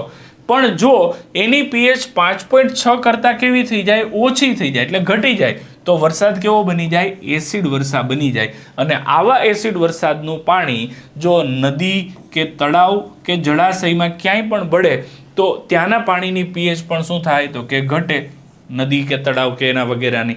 તો એમાં રહેલા જે જળાશય છે, એના માછલી છે કે સૂક્ષ્મજીવો છે કે કોઈ જલજ વનસ્પતિ છે, એટલે જલીય જીવ સૃષ્ટિ છે આખી એનું અસ્તિત્વ છે તે શું થાય છે? જોખમાય. અરે સિમ્પલ છે ભાઈ, એ લોકો એસિડમાં રહેવા થોડા ટેવાયેલા છે, તો પાણીમાં રહેવા ટેવાયેલા છે. તો આની અંદર કેટલા મુદ્દા યાદ રાખવાના? આપણી દેહધાર્મિક ક્રિયાઓની અંદર 7 થી 7.8 વચ્ચે pH નો ગાળો. આ પહેલો મુદ્દો યાદ રાખવાનો. બીજું, વરસાદવાળા પાણીનું જે વાત આપણે કરીએ તે સામાન્ય પાણીની pH 7 હોય, વરસાદના પાણીની pH 5.6 હોય, પણ એસિડ વરસાદ જ્યારે થાય ત્યારે 5.6 કરતા પણ pH ઘટી જાય. ત્રીજી વસ્તુ, આવું પાણી જ્યારે જળાશયમાં ભળે ત્યારે એની પીએચ પણ ઘટે, જેને લીધે જલીય જીવસૃષ્ટિ છે એનું અસ્તિત્વ જોખમાય. આ 3 પોઈન્ટ. બરાબર. ચાલો વિદ્યાર્થી મિત્રો, આ 5 પોઈન્ટ છે, આ પહેલો પોઈન્ટ આપણે અત્યારે સમજ્યા. આવા 5 પોઈન્ટ છે, 5 માંથી કોઈ પણ 2 પોઈન્ટ તમને 4 ગુણની અંદર પૂછાઈ શકે. એટલે આ મોસ્ટ આઈએમપી ક્વેશ્ચન છે. આપણે બધાએ એને બહુ જ વ્યવસ્થિત રીતે કરી નાખવાનો છે, જરાક બી છોડવાનો નથી. 5 પોઈન્ટ કરવાના છે. કોઈ પણ 2 પોઈન્ટ તમને 4 માર્કની અંદર પૂછાઈ શકે. 5 માંથી કોઈ પણ 2 પૂછાઈ શકે. યા તો એવું બી પૂછે કે ભાઈ દૈનિક જીવનમાં પીએચનું મહત્વ છે તે ના મહત્વના તમામ મુદ્દાઓ લખી અને તેમાંથી કોઈ પણ 2 મુદ્દાઓ સમજાવો. તો 5 મુદ્દા લખવાના, સમજાવવાના કોઈ પણ 2, મતલબ આ સમજાવવાના 2 જ પણ લખવાના 5. ત્યાર પછી એવું બી પૂછાઈ શકે કે 2 મુદ્દાના નામ જ આપી દે ડાયરેક્ટ અને એમ કે આ 2 મુદ્દા સમજાવો, તો બી પૂછાઈ શકે. અથવા તો 2 ગુણમાં કોઈ એક જ મુદ્દો પૂછાય, આવું બી પૂછાઈ શકે. તો આ તમામ આપણે કરવાના છે, કારણ કે કયા પૂછાય એ કહી ના શકાય, પણ બધા ઇમ્પોર્ટન્ટ છે. બરાબર. ચાલો, તો આ પહેલો થઈ ગયો. હવે બીજો, જમીનમાં પીએચનું મહત્વ જણાવો. તો જમીનની પીએચ જો 6.5 થી 7.3 ની વચ્ચે હોય ને તો છોડનો વૃદ્ધિ વિકાસ ખૂબ જ સારી રીતે થઈ શકે. પણ જો જમીનની પીએચ 6.5 કરતાં કેવી થઈ જાય તો કે ઓછી થાય, તો જમીન કેવી બને તો કે એસિડિક બને. અને એને તટસ્થ કરવા શું કરવાનું? લાઇમ ઉમેરવાનું. યાદ રાખવાનું છે, પીએચ ઓછી થાય, બરાબર, 6.5 કરતાં ઓછી પીએચ, તો શું ઉમેરવાનું છે? લાઇમ ઉમેરવાનું છે. લાઇમ એટલે કે ચૂનો, કેલ્શિયમ ઓક્સાઇડ. બરાબર. અને જો 7.3 કરતાં વધે પીએચ, ત્યારે એમાં શું કરવાનું છે તો કે જીપ્સમ ઉમેરવાનું છે. શું ઉમેરવાનું છે? જીપ્સમ. તો આ 2 પોઈન્ટ આપણે ખાલી યાદ રાખવાના, એનાથી આખું યાદ રહી જાય. જીપ્સમને આપણે કહીએ છીએ CaSO4 2H2O. સૂત્ર યાદ આવે તો ઠીક છે, નહીં તો ડાયરેક્ટ જીપ્સમ ખાલી લખી દો તોય વાંધો નહીં. લાઇમનું તો સૂત્ર યાદ આવી જશે, પણ જીપ્સમનું કદાચ આખું યાદ ન આવે તો ખાલી શું લખી દેવાનું? જીપ્સમ તો લખી જ દેવાનું. બરાબર. જીપ્સમ ઉમેરવાનું છે. અને આદર્શ માટીની પીએચ છે તે કેટલી હોય? લગભગ 7 ની આજુબાજુ હોય. બરાબર. પણ એ આદર્શ જમીન હોય તો બહુ સારી જમીન કહેવાય જો 7 પીએચ હોય તો. પણ 6.5 થી 7.3 ની વચ્ચે હોય તો છોડની વૃદ્ધિ વિકાસ કેવો થાય? ખૂબ જ સારો જ થાય. બરાબર. પણ આપણે એ બેની વચ્ચેનો ગાળો જાળવી રાખવાનો.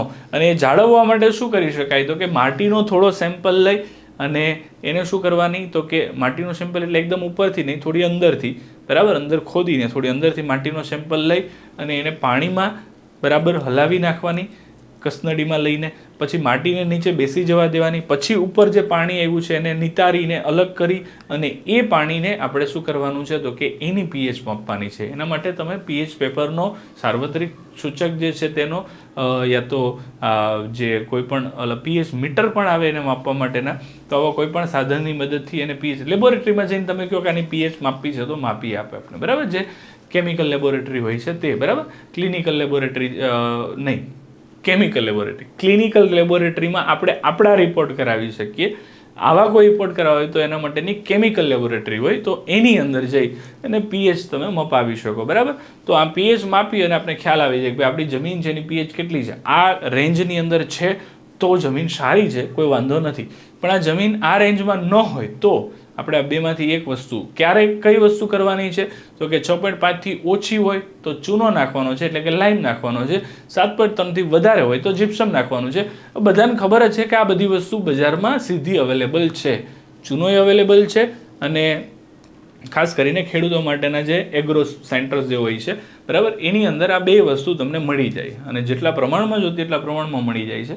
બરાબર. તો એ વસ્તુ એકદમ સિમ્પલ, સરળતાથી અવેલેબલ છે એટલા માટે. ઓકે, તો એ પણ આપણે લઈ શકીએ. બરાબર. ચાલો, ત્યાર પછીની વાત કરીએ તો અહીંયા આપણા પાચન તંત્રમાં પીએચનું મહત્વ છે તે. બરાબર. એટલે કે આપણો ત્રીજો પોઈન્ટ બહુ જ મહત્વનો પોઈન્ટ છે, કારણ કે આ જે ક્વેશ્ચન છે એને ઘણી બધી વખત રિપીટ થયો છે. તો જે વધારે ટાઈમ રિપીટ થતો હોય ને એ પૂછવાની શક્યતા પણ કેવી હોય? વધારે હોય. એટલે આ આપણે ખાસ કરવાનો છે.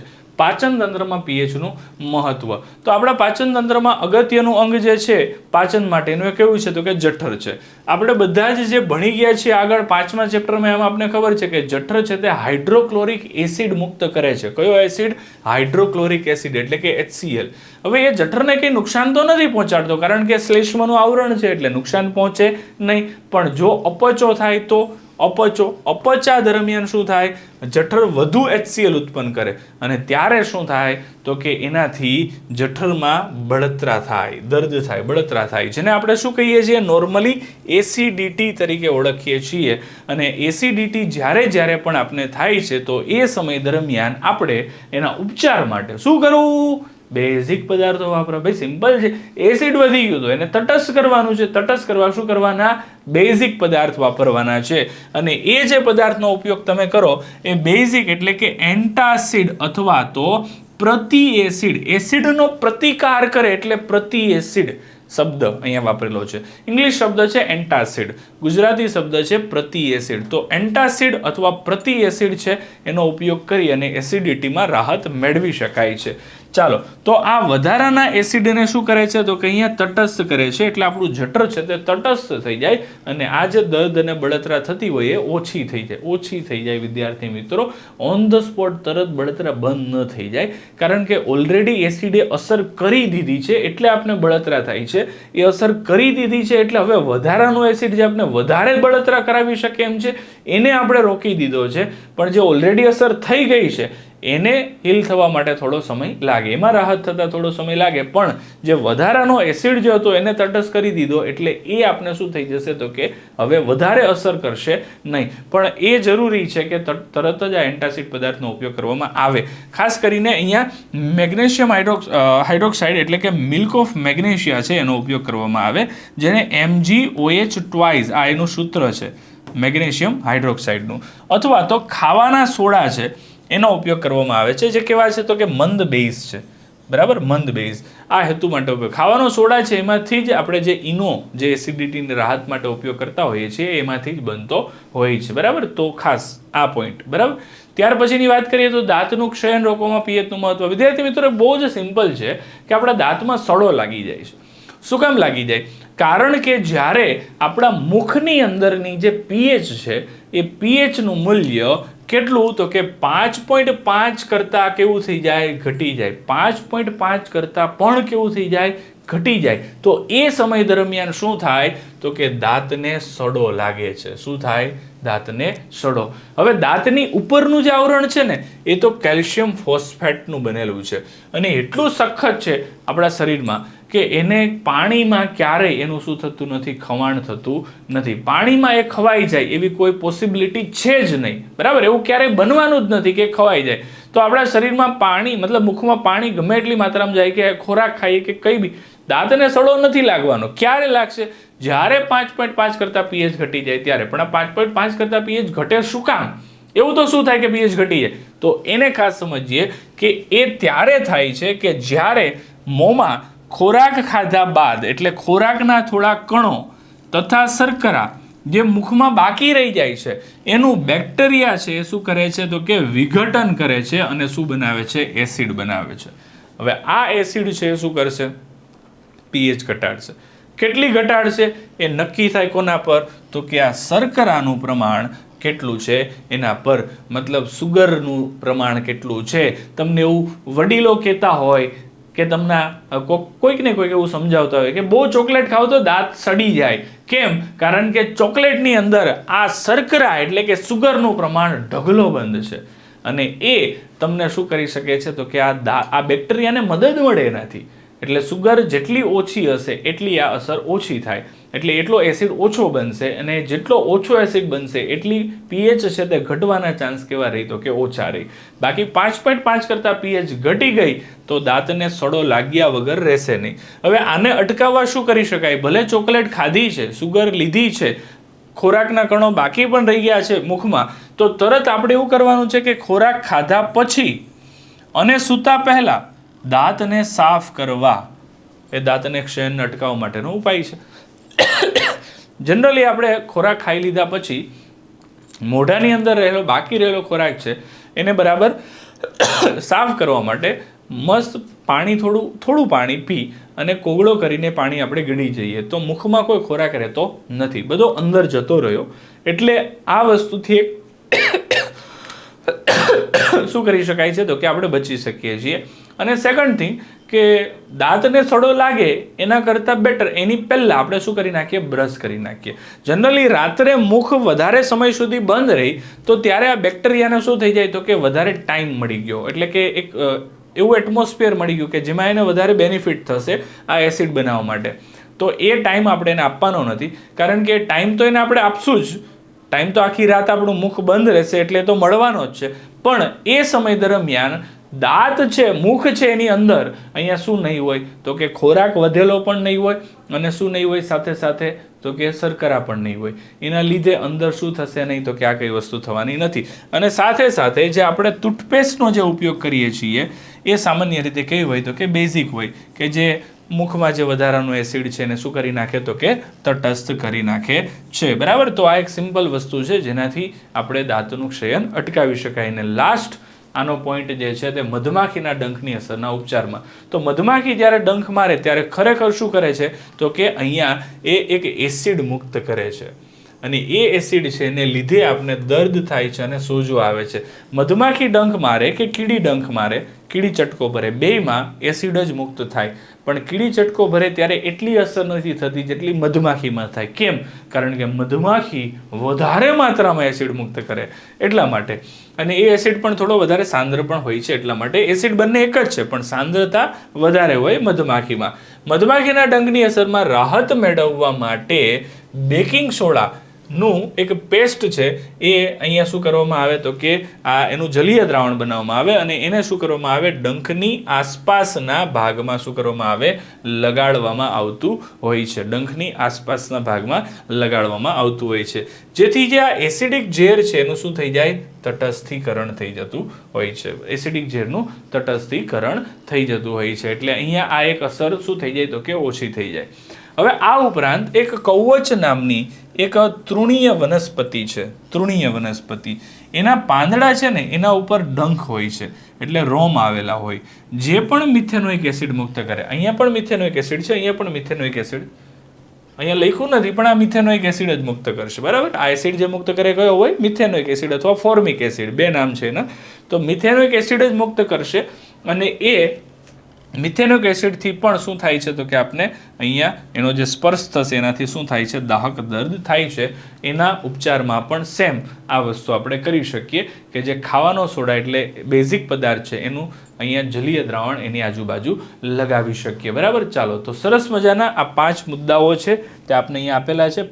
5 મુદ્દાઓને વિદ્યાર્થી મિત્રો આપણે ખાસ તૈયાર કરવાના છે, જેના લીધે અહીંયા તમામ પ્રકારની આ જે વસ્તુ છે એના અંદરથી કોઈ બી 2 મુદ્દા પૂછાય આપણને એના વિશે સંપૂર્ણ માહિતી હોય. બરાબર, તો ખાસ આને કરી જવાના છે. મેઇન પોઈન્ટ કરી લેજો, લખાણ તમારા હિસાબે તમે એમાં લખી શકો છો. મેઇન પોઈન્ટ બધાના મેં જે તમને કીધા છે એ પ્રમાણે બરાબર કરી નાખવા. ઓકે, ત્યાર પછી હવે જે આપણે બનાવટો અને એના ઉપયોગો આપ્યા છે એ બધા છે, તો ખાસ એ બધા જ ઇમ્પોર્ટન્ટ છે, પણ એમાંથી મોસ્ટ ઇમ્પોર્ટન્ટ જે છે એ હું તમને થોડા સમજાવતો જાઉં છું. બાકીને આપણે થોડા જોઈને આપણે આગળ સ્કીપ કરીએ. તો સોડિયમ હાઇડ્રોક્સાઇડ ઇમ્પોર્ટન્ટ છે, એની બનાવટ અને તેના ઉપયોગો. બરાબર, ચાલો તો સોડિયમ હાઇડ્રોક્સાઇડ બનાવટ શું કરવાનું, સોડિયમ ક્લોરાઇડનું જલીય દ્રાવણ. સોડિયમ ક્લોરાઇડ એટલે કે NaCl નું જલીય દ્રાવણ એટલે કે H2O. એને શું કરવાનું તો કે અહીંયા વિદ્યુત પ્રવાહ પસાર કરવાનો. તો એમાંથી શું બનશે સોડિયમ હાઇડ્રોક્સાઇડ, ક્લોરીન અને હાઇડ્રોજન, 3 વસ્તુ ઉત્પન્ન થાય. મેઇન જરૂરી કયું છે સોડિયમ હાઇડ્રોક્સાઇડ, કારણ કે બનાવટ એની જ છે. બરાબર, અને આ પ્રક્રિયાને ક્લોર આલ્કલી પ્રક્રિયા કહેવાય. ક્લોર આલ્કલી ક્રિયા કેમ કહેવાય? કારણ કે ઉત્પન્ન થતી નિપજ છે એમાં ક્લોરીન છે, એટલે ક્લોરીન એટલે ક્લોર, અને સોડિયમ હાઇડ્રોક્સાઇડ જે છે એટલે શું કહેવાય તો કે alkali. Sodium hydroxide alkali base છે એટલા માટે આલ્કલી, અને ક્લોરીનનો ક્લોર એટલે ક્લોર આલ્કલી ક્રિયા તરીકે ઓળખવામાં આવે છે. બરાબર, આ પ્રશ્નોને તમને એવું બી પૂછી શકે કે ક્લોર આલ્કલી પ્રક્રિયા છે એના વિશે લખો અને એના ઉત્પન્ન થતી નિપજ જે છે એના ઉપયોગો જણાવો, તો આ પણ આપણે પૂછાઈ શકે. સેમ પ્રક્રિયા આ જ. બરાબર, કોઈ ફરક નથી, ખાલી પ્રશ્નને ફેરવીને પૂછ્યો છે. ઓકે, તો NaCl + H2O, NaOH Cl2 H2, આ એનું સમીકરણ થશે બનાવટનું. બરાબર, ચાલો સોડિયમ હાઇડ્રોક્સાઇડની ઉપયોગિતા શું છે તો કે ધાતુઓ પરથી શું કરવાનું તો કે ગ્રીસ દૂર કરવાનું. ગ્રીસ વિદ્યાર્થી મિત્રો તમને ખબર હશે કે પેટ્રોલિયમ પદાર્થ છે અને એ ગ્રીસ જે છે એ જ્યારે ધાતુની સપાટી ઉપર લાગેલો હોય તો એના ઉપર આપણે પાણી નાખીએ ને તો એની સાથે કોઈ પ્રક્રિયા નહીં કરે, એટલે પાણીથી તમે એને સાફ નહીં કરી શકો. એને તમારે સાફ કરવું હોય તો સોડિયમ હાઇડ્રોક્સાઇડ, પોટેશિયમ હાઇડ્રોક્સાઇડ જેવા કોઈ બેઝ છે, આલ્કલી બેઝ ખાસ કરીને એનો ઉપયોગ કરવો પડે, તો ત્યાં એનો ઉપયોગ થાય છે. સાબુ અને પ્રક્ષાલકો છે એની બનાવટમાં સોડિયમ હાઇડ્રોક્સાઇડ, પોટેશિયમ હાઇડ્રોક્સાઇડ વગેરેનો ઉપયોગ કરી શકાય છે.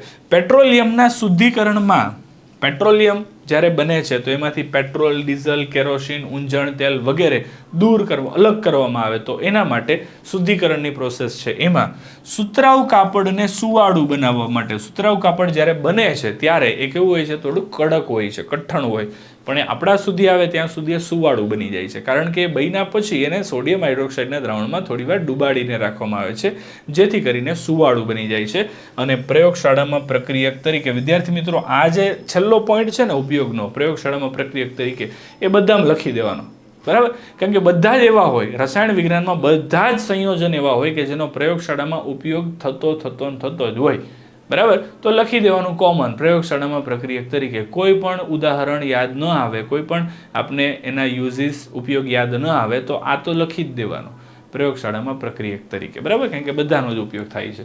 ચાલો, ત્યાર પછી વિરંજન પાવડર એટલે કે બ્લીચિંગ પાવડર, બરાબર? આ એટલો બધો ખાસ ઇમ્પોર્ટન્ટ નથી, પણ આને પણ આપણે સમજી લઈએ. વિરંજન પાવડર જે છે એ ક્લોરીન જે વાયુ છે એની શુષ્ક ફોડેલા ચૂના, શુષ્ક ફોડેલો ચૂનો એટલે કેલ્શિયમ હાઇડ્રોક્સાઇડ, પણ એને સૂકો કરી દેવાનો, એનો પાવડર લઈ લેવાનો, એમાંથી જે પાણીવાળો ભાગ છે એને કાઢી અને પાવડર કરી દેવાનો. એની સાથે ક્લોરીન વાયુની પ્રક્રિયા કરવાની, તો એમાંથી કેલ્શિયમ ઓક્સીક્લોરાઇડ એટલે CaOCl2 બને છે અને પાણી છૂટું પડે છે. તો આ જે પ્રક્રિયા છે એમાં કેલ્શિયમ ઓક્સાક્લોરાઇડ એટલે CaOCl2 છે એને અહીંયા એનું રાસાયણિક નામ છે કેલ્શિયમ ઓક્સીક્લોરાઇડ, અને એને જ અહીંયા શું કહેવાય છે, બ્લીચિંગ પાવડર કહેવાય છે. એનો ઉપયોગ ક્યાં થાય છે? બ્લીચિંગ પાવડર અથવા વિરંજન પાવડર, બે નામ છે, આપણે બે યાદ રાખવાના છે. ટેક્સટાઇલ ઉદ્યોગમાં સુતરાઉ અને લિનનના કાપડના વિરંજન માટે બ્લીચિંગ શબ્દ તમે બધાએ સાંભળેલો જ હશે વિદ્યાર્થી મિત્રો, કે કપડાને બ્લીચ કરાવવાના છે. તો બ્લીચ કરાવવા એટલે શું? તો કે આ વિરંજન પાવડરનો ઉપયોગ થાય. તો સુતરાઉ અથવા લિનનના વિરંજનમાં જે લાકડાનો માવો જે છે એના વિરંજન માટે આપણે કાગળ ઉદ્યોગમાં, કાગળ બનાવવા માટે લાકડાનો માવો હોય એનું વિરંજન કરવામાં આવે, પછી એમાંથી કાગળ બને. તો એમાં લોન્ડ્રીમાં જે કપડાં ધોય છે એ કપડાના વિરંજન માટે ત્યાં થાય છે, બરાબર? સાથે સાથે રાસાયણિક ઉદ્યોગોમાં ઓક્સિડેશન કરતા તરીકે, ઘણી બધી જગ્યા પર ઓક્સિડેશન કરતા તરીકેનો ઉપયોગ થાય છે.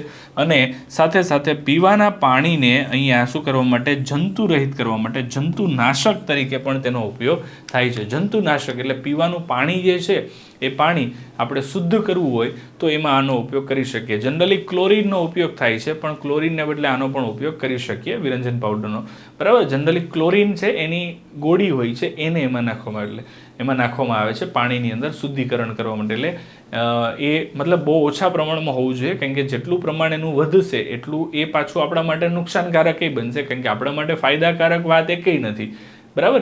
એ આપણા માટે સારા નથી, પણ ઓછા પ્રમાણમાં પાણીની અંદર રહેલા જંતુ છે તે શું થઈ જશે, મરી જશે.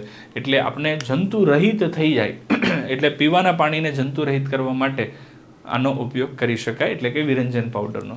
ચાલો, ત્યાર પછી મોસ્ટ ઇમ્પોર્ટન્ટ બેકિંગ સોડા. વિદ્યાર્થી મિત્રો આ ઇમ્પોર્ટન્ટ થિયરી છે, બેકિંગ સોડા, બરાબર? મોસ્ટ ઇમ્પોર્ટન્ટ છે. ચાલો, સોડિયમ ક્લોરાઇડ છે એનું જલીય દ્રાવણ, સોડિયમ ક્લોરાઇડ એટલે NaCl, એનું જલીય દ્રાવણ, NaCl જલીય દ્રાવણ એટલે NaCl + H2O બે ભેગું. જલીય દ્રાવણ ત્યારે જ બને જ્યારે તમે એનું પાણીમાં દ્રાવણ બનાવો. તો આ જલીય દ્રાવણ છે એમાંથી કાર્બન ડાયોક્સાઇડ અને એમોનિયા જેવા વાયુ છે તે શું કરવાના છે, પસાર કરવાના છે. બે વાયુ પસાર કરવાના જલીય દ્રાવણમાંથી, કાર્બન ડાયોક્સાઇડ અને એમોનિયા. આ બે વાયુ જ્યારે પસાર કરો ત્યારે એમાંથી એમોનિયમ ક્લોરાઇડ અને NaHCO3 એટલે કે સોડિયમ બાયકાર્બોનેટ એટલે કે ખાવાનો સોડા બનતો હોય છે. સોડિયમ કાર્બોનેટના જલીય દ્રાવણમાંથી કાર્બન ડાયોક્સાઇડ વાયુ પસાર કરતા પણ બેકિંગ સોડા પ્રાપ્ત થાય છે. મતલબ આ પ્રક્રિયાને બદલે આ પહેલી બનાવટ છે, આ બીજી બનાવટ છે, જેની અંદર તમે શું કરી શકો છો, તો કે સોડિયમ કાર્બોનેટને બદલે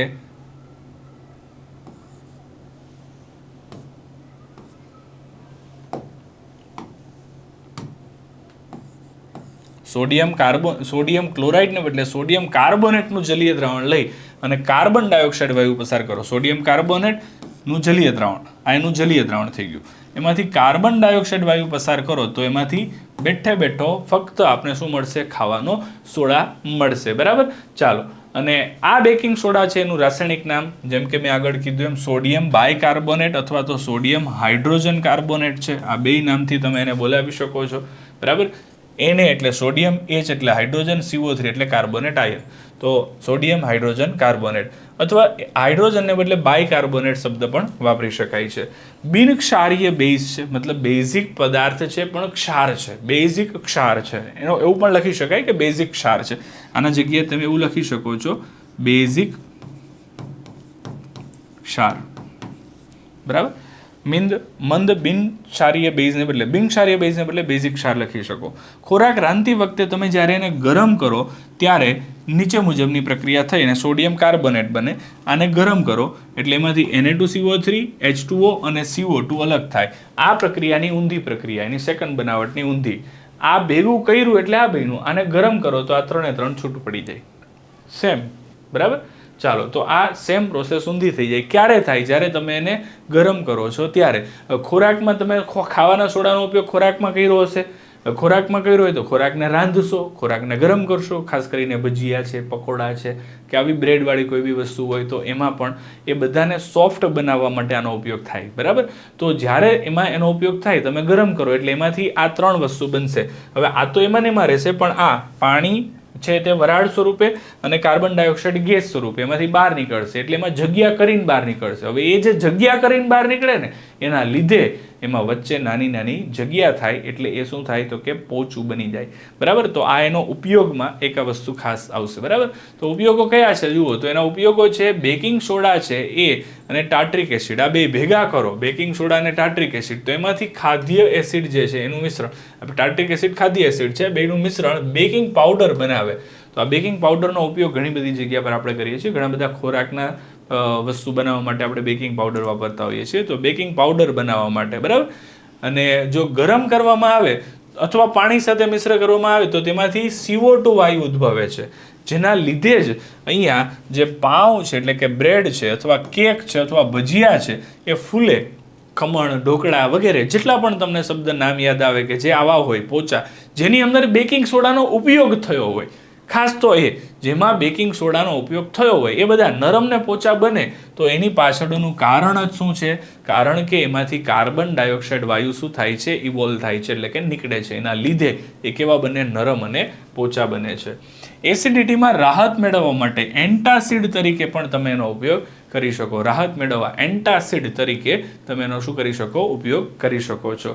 અને સોડા એસિડ અગ્નિશામકમાં આગ બુઝાવવા માટે પણ તમે એનો શું કરી શકો? ઉપયોગ કરી શકો. જે સોડા એસિડને જે પેલી ફાયર એક્સટિંગ્વિશરની બોટલ આવે ને એમાં સોડા એસિડ ભરેલો હોય તો એની અંદર પણ તમે આ બેકિંગ સોડાનો ઉપયોગ કરી શકો. ખાવાનો સોડાનો ઉપયોગ ત્યાં એટલે થાય કારણ કે એ એસિડ સાથે પ્રક્રિયા કરી કાર્બન ડાયોક્સાઇડ વાયુ ઉત્પન્ન કરે છે અને એ કાર્બન ડાયોક્સાઇડ વાયુ બહાર નીકળે એટલે આગને ઓલવી નાખે એટલા માટે.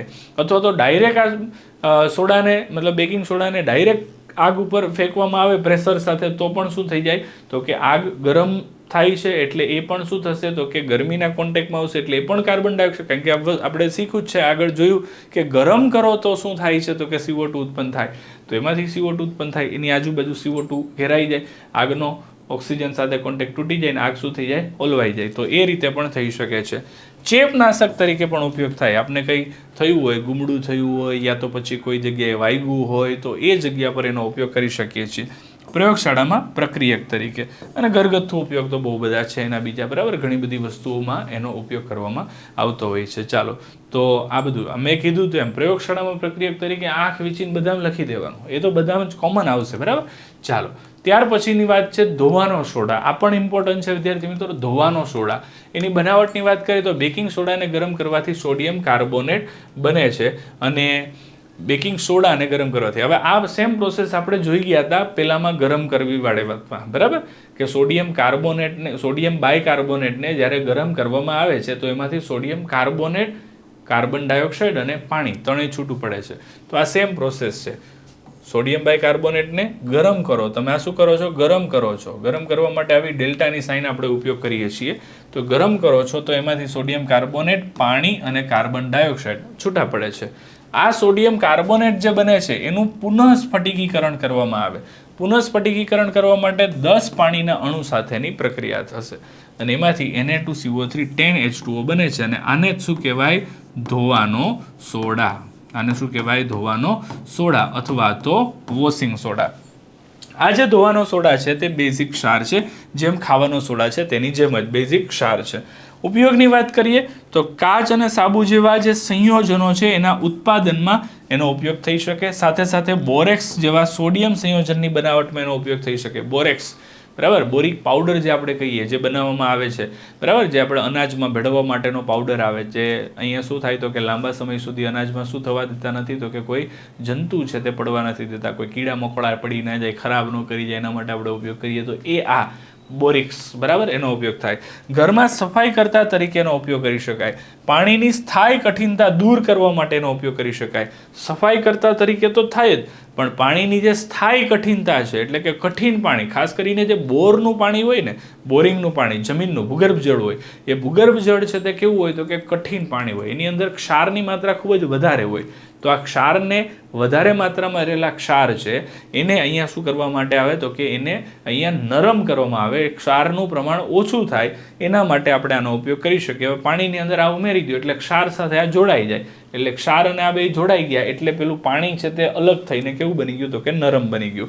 તો નરમ બનાવવા માટે સાથે સાથે કાગળ અને કાપડ ઉદ્યોગમાં જે વોશિંગની વાત જ્યાં જ્યાં પણ આવે ત્યાં બધે તો આનો ઉપયોગ થાય જ, આપણે બધાને ખબર જ છે. તો કાગળ કાપડ ઉદ્યોગમાં એનો ઉપયોગ થાય જ અને પ્રયોગશાળામાં પ્રક્રિયક તરીકે મેં કીધું એમ કે બધામાં જ એક મોસ્ટ કોમન ઉપયોગ છે. કયો? પ્રયોગશાળામાં પ્રક્રિયક તરીકે. એ બધામાં જ લખી દેવાનું, બરાબર. ચાલો, તો આ એક છે, આ મોસ્ટ ઇમ્પોર્ટન્ટ છે, બરાબર. ઇમ્પોર્ટન્ટ છે, મોસ્ટ ઇમ્પોર્ટન્ટ તો ના કહી શકાય પણ ઇમ્પોર્ટન્ટ છે, બરાબર. આઈએમપી છે.